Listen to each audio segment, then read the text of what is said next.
ಸ್ತನದ cancer ಆರಂಭದಲ್ಲೇನೆ ಗೊತ್ತಾದ್ರೆ ಶಸ್ತ್ರಚಿಕಿತ್ಸೆ ಫಲಕಾರಿ ಆಗ್ತದೆ. ಬಟ್ ಲೇಟ್ ಆಗಿ ಬಂದಾಗ ಅದು ಬೇರೆ ಭಾಗಗಳಿಗೆ ಸ್ಪ್ರೆಡ್ ಆಗೋ ಚಾನ್ಸಸ್ ಜಾಸ್ತಿ ಇರ್ತದೆ.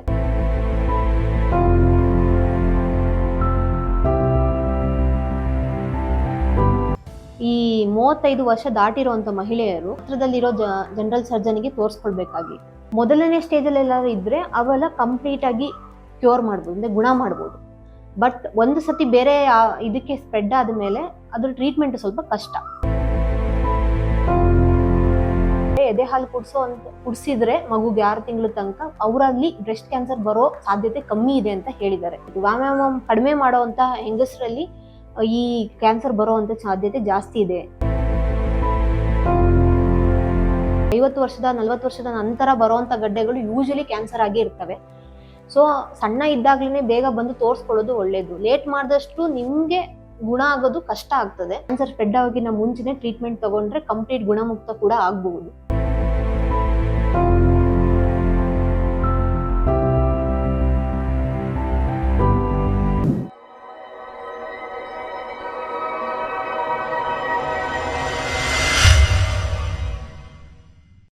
ನಾನು ಡಾಕ್ಟರ್ ಚಲನಾ ಎನ್ಆರ್. ನಾನು Shri Abhinava Vidyatirtha multi speciality hospital ಅಲ್ಲಿ ಕನ್ಸಲ್ಟೆಂಟ್ ಜನರಲ್ ಸರ್ಜನ್ ಆಗಿ ಕೆಲಸ ಮಾಡ್ತಾ ಇದ್ದೀನಿ. ಇವತ್ತಿನ ಟಾಪಿಕ್ ಬ್ರೆಸ್ಟ್ ಕ್ಯಾನ್ಸರ್, ಅಂದ್ರೆ ಸ್ತನದ ಕ್ಯಾನ್ಸರ್ ಬಗ್ಗೆ. ಸ್ತನದ ಕ್ಯಾನ್ಸರ್ ಅಂದ್ರೆ ಏನು? ಮೊದಲು ಸ್ತನದಲ್ಲಿರೋ ಕೋಶಗಳು ಅನಿಯಂತ್ರಿತವಾಗಿ ಬೆಳವಣಿಗೆ ಆದಾಗ ಅದು ಕ್ಯಾನ್ಸರ್ ಆಗಿ ಮಾರ್ಪಡ್ತದೆ. ಇದು ಮಹಿಳೆಯರಲ್ಲಿ ಸಾಮಾನ್ಯವಾಗಿ ಕಂಡುಬರೋ ಒನ್ ಆಫ್ ದ ಕ್ಯಾನ್ಸರ್. ಅದು ಇವಾಗ ಭಾರತದಲ್ಲಿ ಸಂಖ್ಯೆ ಹೆಚ್ಚಾಗ್ತಾ ಇದೆ. ಇದು ಕ್ಯಾನ್ಸರ್ ಯಾರಲ್ಲಿ ಬರ್ತದೆ ಅಂತ ಹೇಳಿದ್ರೆ 30ರ ನಂತರ ಗರ್ಭಧಾರಣೆ ಮಾಡುವಂತ ಹೆಂಗಸರಲ್ಲಿ, ಮಕ್ಕಳಾಗದಿರೋಂಥ ಹೆಂಗಸರಲ್ಲಿ, ಮತ್ತು ಹಾರ್ಮೋನ್ ಟ್ರೀಟ್ಮೆಂಟ್ ತಗೊಂತಿರೋಂಥ ಹೆಂಗಸರಲ್ಲಿ, ವಂಶ ಪಾರಂಪರ್ಯವಾಗಿ ಅಂದ್ರೆ ಫ್ಯಾಮಿಲಿಯಲ್ ಅಂತಾನು ಹೇಳ್ತೀವಿ, ಅದು ಅವ್ರಿಗೂ ಬರ್ತದೆ. ಮದ್ಯಪಾನ ಧೂಮಪಾನ ಮಾಡುವವರು, ಮತ್ತೆ ತುಂಬಾ ತೂಕ ಹೆಚ್ಚಿರುವಂತವ್ರು, ಒಬೇಸಿಟಿ ಇರುವಂತವ್ರಿಗೆ, ಇವರಿಗೆ ಈ ಕ್ಯಾನ್ಸರ್ ಬರೋ ಚಾನ್ಸಸ್ ಇರ್ತದೆ. ಇದರದಲ್ಲ ರೋಗದ ಲಕ್ಷಣ ಏನು ಅಂತ ಹೇಳಿದ್ರೆ, ಸ್ತನದಲ್ಲಿ ಮತ್ತೆ ಕಂಕಳಲ್ಲಿ ಏನಾದ್ರು ಗಡ್ಡೆ ಅಥವಾ ಊತ ಬರುವಂತದ್ದು, ಸ್ತನದ ಆಕಾರ ಮತ್ತೆ ಗಾತ್ರದಲ್ಲಿ ಬದಲಾವಣೆ ಆಗುವಂಥದ್ದು, ಮತ್ತೆ ತೊಟ್ಟಲ್ಲಿ ಏನಾದ್ರು ರಕ್ತ ಅಥವಾ ನೀರ್ ತರ ಏನಾದ್ರು ಬರುವಂತದ್ದು ಇದ್ದಕ್ಕಿದ್ದ ಹಂಗೆ, ಇದು ಇದರ ಲಕ್ಷಣಗಳಿರ್ತವೆ. ಜೊತೆಗೆ ಇದು ಆರಂಭದಲ್ಲೇನೆ ಗೊತ್ತಾದ್ರೆ ಶಸ್ತ್ರಚಿಕಿತ್ಸೆ ಫಲಕಾರಿ ಆಗ್ತದೆ.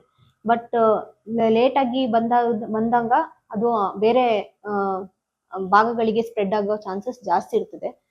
ಇದು ಹೇಗೆ ಅದನ್ನ ಕಂಡುಹಿಡಿಬಹುದು ಅಂತ ಹೇಳಿದ್ರೆ, ಈ 35 ವರ್ಷ ದಾಟಿರುವಂತ ಮಹಿಳೆಯರು ಪ್ರತಿ ತಿಂಗಳಿಗೊಮ್ಮೆ ಸ್ನಾನ ಮಾಡ್ಬೇಕಾದ್ರೆ ಇಲ್ಲ ಮಲಗಿರ್ಬೇಕಾದ್ರೆ ಸ್ವಯಂ ಚಿಕಿತ್ಸೆ ತಪಾಸಣೆ ಮಾಡ್ಕೊಳ್ಳೋ ಅಂಥದ್ದು, ಸ್ತನಗಳನ್ನ ಮತ್ತೆ ಕಂಕಳನ್ನ. ಎಲ್ಲಾದ್ರೂ ನಿಮ್ಗೆ ಏನಾದ್ರು ಗಡ್ಡೆ ತರ ಅನ್ಸ್ದಲ್ಲಿ ಅದನ್ನ ಹತ್ರದಲ್ಲಿರೋ ಜನರಲ್ ಸರ್ಜನ್ಗೆ ತೋರಿಸ್ಕೊಳ್ಬೇಕಾಗ್ತದೆ. ಇನ್ನೊಂದು ಏನು ಅಂತ ಹೇಳಿದ್ರೆ, ಈ ವಂಶ ಪಾರಂಪರೆಯಿಂದ ಬಂದಿರುವಂತ ಅಂದ್ರೆ ತಾಯಿ ಅಕ್ಕ ತಂಗಿರಲ್ಲಿ ಏನಾದ್ರು ಮುಂಚೆ ಈ ಸ್ತನದ ಕ್ಯಾನ್ಸರ್ ಇದ್ರೆ ಅವರು 35 ವರ್ಷದ ಮೇಲೆ ಸ್ಕ್ರೀನಿಂಗ್ ಮ್ಯಾಮೋಗ್ರಫಿ ಅಂತ ಮಾಡ್ತಾರೆ. ಪ್ರತಿ ವರ್ಷ ಸ್ಕ್ಯಾನ್ ಮಾಡಿಸ್ಕೋಬೇಕಾಗ್ತದೆ. ಅದರಲ್ಲಿ ಅವರು ಈ ಕ್ಯಾನ್ಸರ್ ಬರೋದಕ್ಕಿಂತ ಮುಂಚೆನೇನೆ ಸಣ್ಣ ಸಣ್ಣ ಲಕ್ಷಣಗಳು ಇರ್ತವೆ ಆ ಎಕ್ಸ್ರೇಲಿ. ಅದಲ್ಲಿ ಗೊತ್ತಾಗಿ ಮುಂಚೆನೆ ಆದಷ್ಟು ಬೇಗ ಅದು ಕ್ಯಾನ್ಸರ್ ಸ್ಪ್ರೆಡ್ ಆಗೋಕ್ಕಿಂತ ಮುಂಚೆನೆ ಟ್ರೀಟ್ಮೆಂಟ್ ತಗೊಂಡ್ರೆ ಕಂಪ್ಲೀಟ್ ಗುಣಮುಕ್ತ ಕೂಡ ಆಗಬಹುದು. ಇನ್ನೊಂದು, ಈ 40 ವರ್ಷ ಆಗಿರುವಂತ ಮಹಿಳೆಯರು, ಈ ವಂಶ ಪಾರಂಪರಿಕೆ ಅಂತ ಈ ಕಾಯಿಲೆ ಇಲ್ಲ ಅಂದ್ರೆ ಈ 40 ವರ್ಷ ಮೇಲ್ಪಟ್ಟ ಮಹಿಳೆಯರು ಅವ್ರಿಗೂ ಸ್ಕ್ರೀನಿಂಗ್ ಮ್ಯಾಮೋಗ್ರಫಿ ಮಾಡಿಸ್ಬೇಕು. ಹಾಗಾಗಿ ಅದರಲ್ಲಿ ನಿಮಗೆ ಗಡ್ಡೆಗಳು ಅಥವಾ ಮುಂದೆ ಏನಾದ್ರು ಮುನ್ಸೂಚನೆ ಏನಾದ್ರು ಕ್ಯಾನ್ಸರ್ ಬರೋ ಮುನ್ಸೂಚನೆ ಇದ್ರೆ ಅದ್ರಲ್ಲಿ ಗೊತ್ತಾಗ್ತದೆ. ಈಗ ಕ್ಯಾನ್ಸರ್ ಬಂದ ಮೇಲೆ ಅದಕ್ಕೆ ಏನು ಟ್ರೀಟ್ಮೆಂಟ್ ಅಂತ ಹೇಳಿದ್ರೆ, ಆರಂಭದಲ್ಲೇ ಬಂದ್ರೆ ಶಸ್ತ್ರಚಿಕಿತ್ಸೆ, ಕೀಮೋಥೆರಪಿ ಮತ್ತೆ ರೇಡಿಯೋಥೆರಪಿ ಅಂತ ಮಾಡ್ತೀವಿ. ಅದರಲ್ಲಿ ಮುಂದೆ ಅಂದ್ರೆ ಹಂತಗಳಿರ್ತವೆ, ಸ್ಟೇಜಸ್ ಅಂತ ಹೇಳ್ತೀವಿ. ಆ ಕಾಯಿಲೆನ ಸ್ಟೇಜಿಂಗ್ ಮಾಡಿ ಮೊದಲನೇ ಸ್ಟೇಜ್ ಅಲ್ಲಿ ಎಲ್ಲಾದ್ರೂ ಇದ್ರೆ ಅವೆಲ್ಲ ಕಂಪ್ಲೀಟ್ ಆಗಿ ಕ್ಯೂರ್ ಮಾಡ್ಬೋದು, ಅಂದ್ರೆ ಗುಣ ಮಾಡ್ಬೋದು. ಬಟ್ ಒಂದು ಸತಿ ಬೇರೆ ಇದಕ್ಕೆ ಸ್ಪ್ರೆಡ್ ಆದ್ಮೇಲೆ ಅದ್ರ ಟ್ರೀಟ್ಮೆಂಟ್ ಸ್ವಲ್ಪ ಕಷ್ಟ. ಬಟ್ ಅದಕ್ಕೂ ಟ್ರೀಟ್ಮೆಂಟ್ ಇದೆ. ಇನ್ನು ಏನು ಅಂತ ಹೇಳಿದ್ರೆ, ತುಂಬಾ ಹಲವಾರು ಹೆಣ್ಮಕ್ಳು ತುಂಬಾ ಮುಜುಗರದಿಂದ ಹಾಸ್ಪಿಟಲ್ಗೆ ಬರೋದಿಲ್ಲ. ಗಡ್ಡೆಗಳು 2-3 ವರ್ಷ ಇದ್ರೂನು ತೋರ್ಸ್ಕೊಂಡಿರೋದಿಲ್ಲ. ಅದು ಯಾವಾಗ ಗಡ್ಡೆ ಗಾಯ ಆಗಿ ಅದರಿಂದ ವಾಸನೆ ಬರಕ್ಕೆ ಶುರು ಆಗುತ್ತೋ ಅವಾಗ ಬಂದಿರೋವಂಥದ್ದು ಇರುತ್ತದೆ. ಬಟ್ ಅದು ಸ್ಟೇಜಸ್ ಅದು ಹಂತ ಜಾಸ್ತಿ ಇರ್ತದೆ ಅವಾಗ. ಹಾಗಾಗಿ ಬೇರೆ ಕಡೆ ಸ್ಪ್ರೆಡ್ ಆಗಿರೋದ್ರಿಂದ ಚಿಕಿತ್ಸೆ ಅಷ್ಟು ಫಲಕಾರಿ ಆಗೋದಿಲ್ಲ. ಇದನ್ನ ಹೇಗೆ ತಡೆಗಟ್ಟಬಹುದು ಅಂತ ಹೇಳಿದ್ರೆ, ಧೂಮಪಾನ ಮದ್ಯಪಾನ ಮಾಡ್ತಾ ಇದ್ರೆ ಅದನ್ನ ನಿಲ್ಲಿಸ್ಬೇಕು. ಜೊತೆಗೆ 30 ವರ್ಷದ ನಂತರ ಗರ್ಭಧಾರಣೆ ಮಾಡೋದು ಸ್ವಲ್ಪ ತಡೆ ಮಾಡ್ಬೇಕು. ಮುಂಚೆನೆ ಆಗೋಷ್ಟು 30 ವರ್ಷದ ಒಳಗಡೆ ಗರ್ಭಧಾರಣೆ ಮಾಡೋಕೆ ಟ್ರೈ ಮಾಡ್ಬೇಕು. ಈಗ ಮಗು ಹುಟ್ಟಿದ ಮೇಲೆ 6 ತಿಂಗಳು ಕಡ್ಡಾಯವಾಗಿ ಎದೆ ಹಾಲು ಕೊಡ್ಬೇಕು ಅಂತ ಇದೆ. ಬಟ್ ಇವಾಗಿರೋ ಜೀವನ ಶೈಲಿಲಿ ಒಬ್ರೊಬ್ರು ಎದೆ ಹಾಲು ಕುಡ್ಸೋದಿಲ್ಲ. ಈ ರಿಸರ್ಚ್ ಮೇಲೆ ಹೇಗೆ ಹೇಳಿದ್ದಾರೆ ಅಂತ ಹೇಳಿದ್ರೆ, ಎದೆ ಹಾಲು ಕುಡ್ಸಿದ್ರೆ ಮಗುಗೆ 6 ತಿಂಗಳ ತನಕ ಅವರಲ್ಲಿ ಬ್ರೆಸ್ಟ್ ಕ್ಯಾನ್ಸರ್ ಬರೋ ಸಾಧ್ಯತೆ ಕಮ್ಮಿ ಇದೆ ಅಂತ ಹೇಳಿದ್ದಾರೆ. ಇನ್ನೊಂದೇನು ಅಂತ ಹೇಳಿದ್ರೆ, ಜಂಕ್ ಫುಡ್ ಅಂದ್ರೆ ಹೊರಗಡೆ ಬರುವಂತ ತಿಂಡಿಗಳನ್ನು ಕಮ್ಮಿ ಮಾಡ್ಬೇಕು. ತುಂಬಾ ಕೊಬ್ಬಿ ಅಂಶ ಇರುವಂತ ಫುಡ್ ನ ತಿನ್ಬಾರ್ದು. ಹಣ್ಣು ತರಕಾರಿಗಳನ್ನು ಜಾಸ್ತಿ ತಿನ್ಬೇಕು. ವ್ಯಾಯಾಮ ಚೆನ್ನಾಗಿ ಮಾಡ್ಬೇಕು. ವಾರದಲ್ಲಿ ಅಟ್ಲೀಸ್ಟ್ ಒಂದ್ಸತಿ ವ್ಯಾಯಾಮ ಮಾಡ್ಬೇಕು. ವ್ಯಾಯಾಮ ಕಡಿಮೆ ಮಾಡುವಂತ ಹೆಂಗಸರಲ್ಲಿ ಈ ಕ್ಯಾನ್ಸರ್ ಬರುವಂತ ಸಾಧ್ಯತೆ ಜಾಸ್ತಿ ಇದೆ. ಹಾರ್ಮೋನ್ ಥೆರಪಿ ಏನಾದ್ರು ತಗೋತಾ ಇದ್ರೆ ಮುಂಚೆ ಏನೇ ಬೇರೆ ಯಾವುದೇ ಕಾರಣಕ್ಕಾದ್ರೂ ಅದನ್ನ ಕರೆಕ್ಟ್ ಆಗಿ ಫಾಲೋ ಅಪ್ ಮಾಡ್ಬೇಕು. ಇಲ್ಲ ಅಂದ್ರೆ ಹಾರ್ಮೋನ್ ವ್ಯತ್ಯಾಸದಿಂದ ಬ್ರೆಸ್ಟ್ ಕ್ಯಾನ್ಸರ್ ಬರುವಂತ ಸಾಧ್ಯತೆ ಇರ್ತದೆ. ಕಿಡ್ನಿ ಮತ್ತೆ ಲಿವರ್ ಡಿಸೀಸ್ ಇರುವಂತವ್ರು ಕಡ್ಡಾಯವಾಗಿ ಒಂದ್ ಚೆಕ್ಅಪ್ ಮಾಡಿಸ್ತಾ ಇರ್ಬೇಕು. ಯಾಕೆಂದ್ರೆ ಕಿಡ್ನಿ ಮತ್ತೆ ಲಿವರ್ ಸಮಸ್ಯೆ ಇರೋರಿಗೆ ಹಾರ್ಮೋನ್ ಅಲ್ಲಿ ವ್ಯತ್ಯಾಸ ಆಗ್ತಾ ಇರ್ತದೆ. ಇನ್ನು ವಯಸ್ಸಾಗಿರುವಂತ ಒಂದು ಋತುಸ್ರಾವ ನಿಂತಿರುವಂತ ಮಹಿಳೆಯರಲ್ಲಿ ಏನಾದ್ರು ಗಡ್ಡೆ ಬಂದ್ರೆ ಆದಷ್ಟು ಬೇಗ ಹೋಗಿ ಅದನ್ನ ತೋರ್ಸ್ಕೋಬೇಕು. ಇವು 50 ವರ್ಷದ 40 ವರ್ಷದ ನಂತರ ಬರುವಂತ ಗಡ್ಡೆಗಳು ಯೂಶಲಿ ಕ್ಯಾನ್ಸರ್ ಆಗಿ ಇರ್ತವೆ. ಹಾಗಂತ ಬರೋ ಎಲ್ಲಾ ಗಡ್ಡೆಗಳು ಕ್ಯಾನ್ಸರ್ ಅಲ್ಲ. ಸೊ ಆದಷ್ಟು ಬೇಗ ಅದನ್ನ ಕಂಡಿಡಿದ್ರೆ ಅವ್ರನ್ನ ರೋಗದಿಂದ ಗುಣಮುಕ್ತ ಮಾಡ್ಬೋದು. ಇಷ್ಟಲ್ಲಿ ಕಂಕಳಲ್ಲೇ ಇರೋ ತನಕ ಅದು ಸ್ಟೇಜ್ 1, 2 ಅಲ್ಲಿ ಬರ್ತದೆ. ಒಂದು ಸತಿ ಅದು ಬೇರೆ ಕಡೆ ಸ್ಪ್ರೆಡ್ ಆಗೋದು. ಈಗ ಸ್ತನದ ಕ್ಯಾನ್ಸರ್ ಮೇನ್ ಸ್ಪ್ರೆಡ್ ಆಗೋದು ಮೂಳೆ ಮತ್ತು ಲಿವರ್ಗೆ. ಹಾಗೆ ಸ್ಪ್ರೆಡ್ ಆದಾಗ ಅದು ಸ್ಟೇಜ್ 3 ಮತ್ತೆ 4 ಹೋಗ್ತದೆ. ಅವಾಗ ಆಪರೇಷನ್ ಮಾಡಿ ಗಡ್ಡೆಯನ್ನು ತೆಗಿತಾರೆ. ಬಟ್ ಅದಕ್ಕೆ ಕೀಮೋಥೆರಪಿ ತಗೊಳ್ಬೇಕಾಗ್ತದೆ. ಇದು ಗುಣ ಆಗೋದು ಸ್ವಲ್ಪ ಕಷ್ಟ.